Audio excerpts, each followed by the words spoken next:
창세기 29장 말씀 나누겠습니다. 28장에서 우리가 야곱의 서원 부분 그냥 넘어왔었죠. 오늘 한번 살펴보고 본문 말씀으로 넘어가겠습니다. 우리 신자들에게 있어서 서원이라고 하면 하나님을 향한 나의 믿음과 신뢰를 가장 강력하게 나타낼 수 있는 어떠한 인간적인 결단의 극치 이런 것들로 여겨지죠. 그래서 우리가 선교사로 서원했어, 자녀를 주의 종으로 드리기로 서원했어, 십자가에 생명을 바치기로 서원했어, 이런 표현들을 자주 사용하기도 합니다. 그런 것들이 잘못됐다는 얘기를 하려는 것은 아니고요. 신자들이 일반적으로 가지고 있는 이 서원의 개념과 야곱의 서원이 그 성격이 매우 다르다는 것을 오늘 말씀을 드리려고 합니다.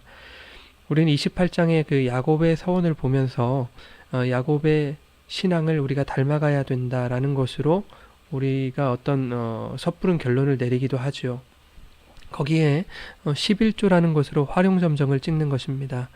마치 신자들에게 야곱의 서원은 11조를 바치겠다는 서원이다 라는 것을 강조하는 듯 하고요.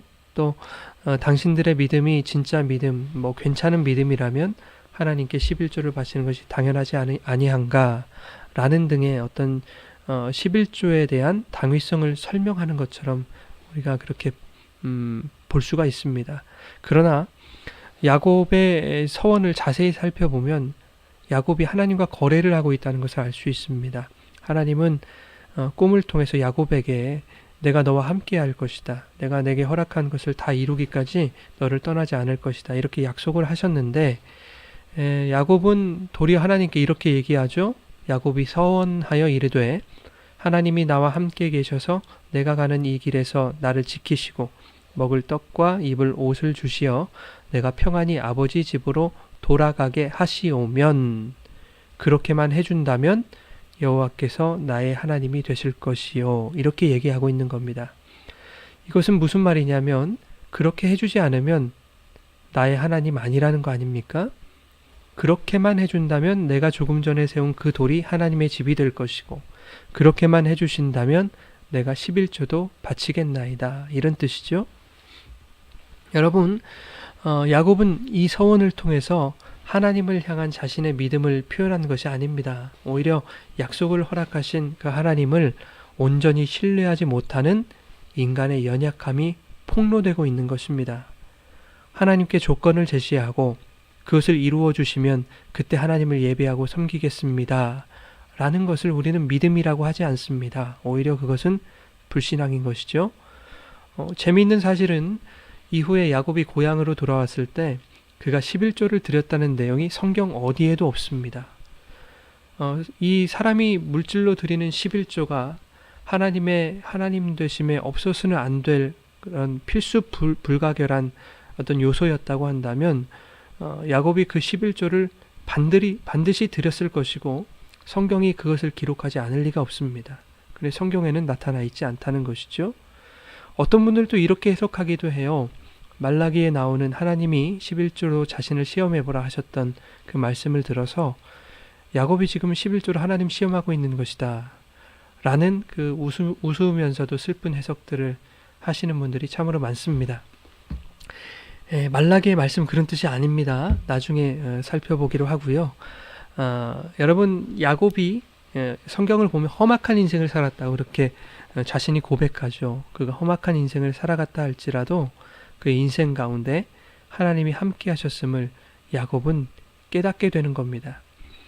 험악한 인생이었을지라도 너와 내 자손을 통해 모든 족속이 복을 받으리라 하신 그 약속을 하나님이 어떻게 이루어 가셨는지 그의 모든 인생과 그의 12아들을 통해서 야곱은 깨닫게 되는 겁니다. 하나님의 뜻을 깨달아 하나님이 어떤 하나님이신지를 알게 되면, 즉 언약을 반드시 지키시고 당신의 성실하심과 전능하심으로 완성해 가시는 그 하나님을 알게 되면 이전에 내가 서원한 것들이 얼마나 형편없고 믿음 없는 것임을 보여주는 것이었는지 또한 깨닫게 되는 것입니다. 야곱이 그러했을 것입니다. 오늘날 많은 신앙인들이 몇 갑절의 복을 기대하면서 11조를 내죠. 그러나 그것은 마치 당신이 이것저것 내게 주신다면 내가 내 하나님으로 인정할게요 라는 것과 같습니다. 여러분, 신자에게 필요한 것은 비록 이 땅에서 살아가는 나의 인생이 험악한 인생이 될지라도 그 인생 가운데서 나를 떠나지 않으시고 항상 함께 하시는 하나님, 험악한 세월 속에서도 나로 하여금 그 하나님을 붙들게 하시는 그 하나님을 향한 온전하고 성숙한 믿음, 그것이 바로 신자에게 필요한 것입니다. 내가 원하는 것들이 나에게 주어지지 않아도 내 인생이 험악한 인생이 될지라도 하나님은 성도의 삶 속에서 당신의 언약을 반드시 이루시는 완전하신 하나님이심을 믿음으로 고백하는 우리 모두가 되기를 원합니다. 29장으로 넘어갈 텐데요. 줄거리 정도만 이야기하고 마치죠. 야곱이 동방에 이르렀습니다. 그곳에 우물이 있었고 양떼자들이 있었습니다. 목자들이 양떼에게 물을 먹이고 있었습니다. 야곱이 목자들에게 이렇게 물어보죠. 너희들 어디서 왔어? 하란에서 왔어. 그러면 너희들 나홀의 손자 라반을 알겠네? 알지. 지금 라반의 딸 라헬이 양떼들을 몰고 오고 있어. 이때 라헬이 양들을 데리고 옵니다. 그러자 야곱이 그 양떼에게 물을 먹이고 라헬에게 입 맞추고 소리내어 옵니다. 이내 이 소식이 온 가족에게 전해지고 야곱은 삼촌 라반의 환대를 받게 되죠. 야곱이 라반의 집에 거주한 지 한 달쯤 흘렀을 때 라반이 야곱에게 이렇게 말합니다. 네가 내 조카이기는 하지만 내가 너를 마냥 부려먹을 수 없으니 품삯을 어떻게 해야 될지 한번 말해보거라. 내가 외삼촌의 딸, 둘째 딸 라헬을 위하여 외삼촌에게 7년을 섬기겠습니다. 이렇게 말하는 거죠. 라헬을 달라는 것입니다. 야곱은 그 라헬을 사랑하는 까닭에 7년이라는 시간도 며칠까지 같이 여겼습니다. 기한이 차고 약속된 시간이 돌아왔습니다. 근데 삼촌 라반은 야곱을 속여서 첫째 딸 레아를 야곱에게 들여보내죠. 여종 실바까지 함께 레아에게 딸려서 보냅니다.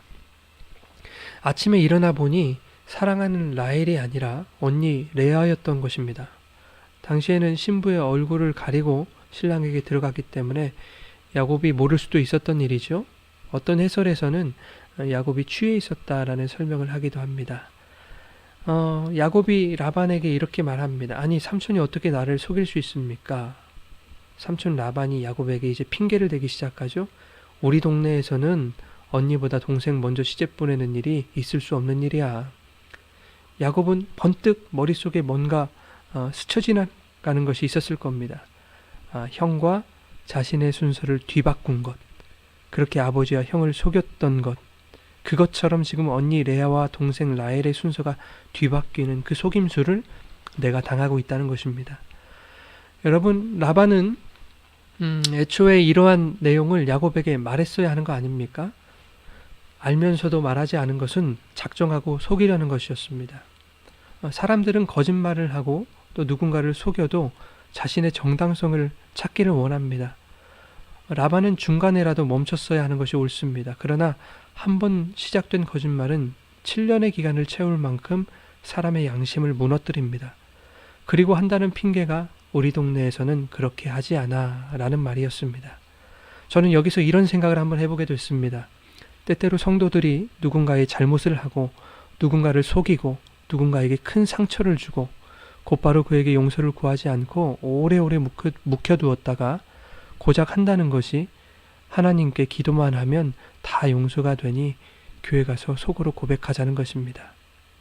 목사들이 성적인 범죄를 저지르고 어마어마한 돈을 횡령하여 하나님과 교회와 성도들과 세상을 속이고도 버젓이 강단에 올라서 성경을 자의적으로 해석하면서 자신의 잘못을 정당화하는 것, 이러한 모습들이 떠올랐습니다. 여러분, 우리가 끝까지 속일 수 있는 것은 없습니다. 끝까지 감추어지지 않습니다. 반드시 기한이 차게 되어 있습니다. 혹여 우리가 잘못한 것들이 있다면 하나님뿐만 아니라 사람과 세상을 향하여서도 진실된 고백을 하시기 바랍니다. 진정한 죄의 고백과 용서를 구하는 모습이 우리 성도들 가운데 있기를 원합니다. 야곱은 당시 결혼식 기간인 7일을 채우고 사랑하는 라헬을 얻기 위해서 7년을 더 일합니다. 결국 라헬을 얻게 되고 여종 비라도 함께 오게 됩니다. 야곱은 아리따운 라헬만 사랑한 것 같습니다. 성경은 레아가 사랑받지 못함을 보시고 하나님이 그의 태를 여셨다 이렇게 말하죠. 결국 레아는 4명의 아들을 낳게 됩니다. 첫째 르우벤, 하나님이 나의 괴로움을 보셨다. 둘째는 시므온, 하나님이 내가 사랑받지 못함을 들으셨다. 셋째는 레위, 내 남편이 지금부터 나와 연합하리로다. 넷째는 유다, 여호와를 찬송하리로다. 이렇게 넷을 낳고 출산이 멈췄습니다. 레아는 레위를 낳고 그의 이름을 지을 때에 심경은 이랬습니다. 내 남편이 지금부터 나와 연합하리로다. 남편의 사랑과 연합하고 싶은 마음으로 레위의 이름을 지은 것이죠. 그러나 레아의 심경이 유다를 낳고 변하게 됩니다. 이제는 여호와를 찬송하리로다 라고 말합니다. 이것은 문자적으로 여호와께 손을 뻗는다는 뜻이죠. 손을 뻗어 하나님을 인정하고 찬양하고 경배하는 의미입니다. 이것이 넷째 아들 유다의 이름의 뜻이죠. 레아의 아들들의 이름을 보면 레아의 신앙이 점점 성숙해지고 있다는 것을 알 수 있습니다. 이것을 보면 신앙의 절정은 오직 여호와의 이름을 찬양하고 주를 경배하는 것이다 라는 것을 우리가 알 수 있습니다. 여러분의 신앙이 어떠한 상황에서도 주님의 주님됨을 인정하고 우리의 손을 들어 오직 하나님만 찬양하고 경배하시는 그러한 신앙이 되기를 원합니다.